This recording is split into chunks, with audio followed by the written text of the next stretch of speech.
Assalamualaikum warahmatullahi wabarakatuh. My name is Pipit Okti Kusumastiwi. Today I would like to present our research entitled Effectiveness of Oral Health Education Intervention among 9 until 12 years old school children in Yogyakarta. The team leader is Pipit Okti Kusumastiwi and our team member is Alvini Octavia with the program title Effectiveness of Oral Health Education Intervention among 9 until 12 years old children in Yogyakarta with program scheme PPM Muhammadiyah. Introduction. As we know that despite high school enrollment rate in Indonesia, the prevalence of dental caries among children remain alarmingly high, highlighting a significant gap in oral health behavior and access to care. School-based oral health education has been recognized as an effective strategy to improve knowledge, attitude, and practice and reduce plaque and gingival disease in children. The study aimed to assess the impact of oral health education intervention on oral hygiene among outcome among elementary school students in Yogyakarta. Our target is to improve knowledge, attitudes, and practice and reduce plaque and gingival disease in children. Scope is in special region of in Yogyakarta, Indonesia. Methodology, research approach and design. A randomized control concurrent parallel trial conduct in the special region of Yogyakarta, Indonesia. In a concurrent parallel design, two groups are formed by a random allocation. One group receives an intervention while the other receives as a control. The population compared children aged 9 until 12 years old enrolled in grade 4 until 6 in public and private elementary school within Yogyakarta city.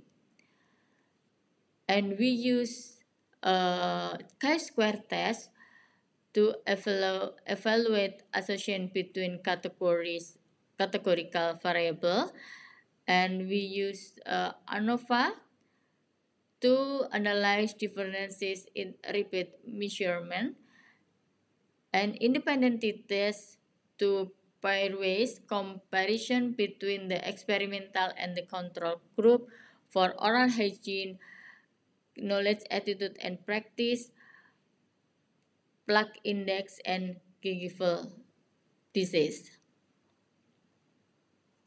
This is the result of the research. Table 4 show that the mean plaque index score at baseline did not differ significantly between the experimental and the control group.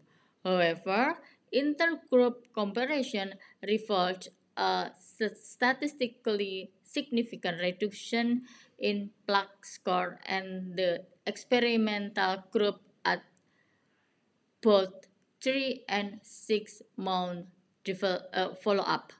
Similarly, not significant difference in baseline gingival index score were observed between the two groups. By the third and the sixth month, the experimental group show significantly lower gingival index score than the control group.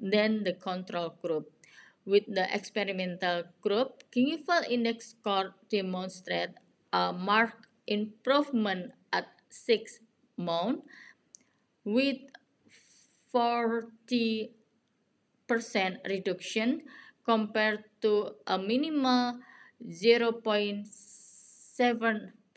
improvement based in the control group.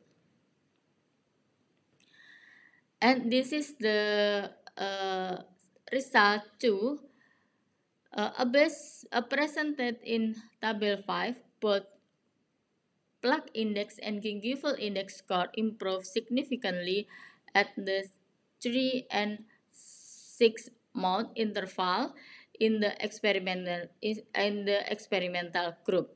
In contrast, significantly improvement in the control group were observed only between 3rd and 6th month. The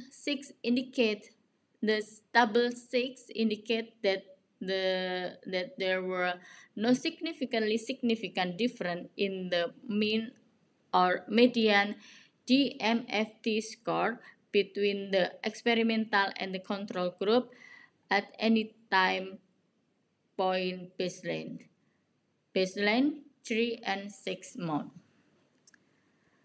As a conclusion, this study found that implementing oral health education within the school setting is effective in enhancing school knowledge, attitude, and practice regarding oral hygiene within turn contribution to improve plaque control and healthier gingival condition. The repetition and the reinforcement of the educational intervention are essential for maintaining long-term positively oral health behavior. Thank you for your attention and intervention and the documentation of the research. Thank you for your attention. Assalamualaikum warahmatullahi wabarakatuh.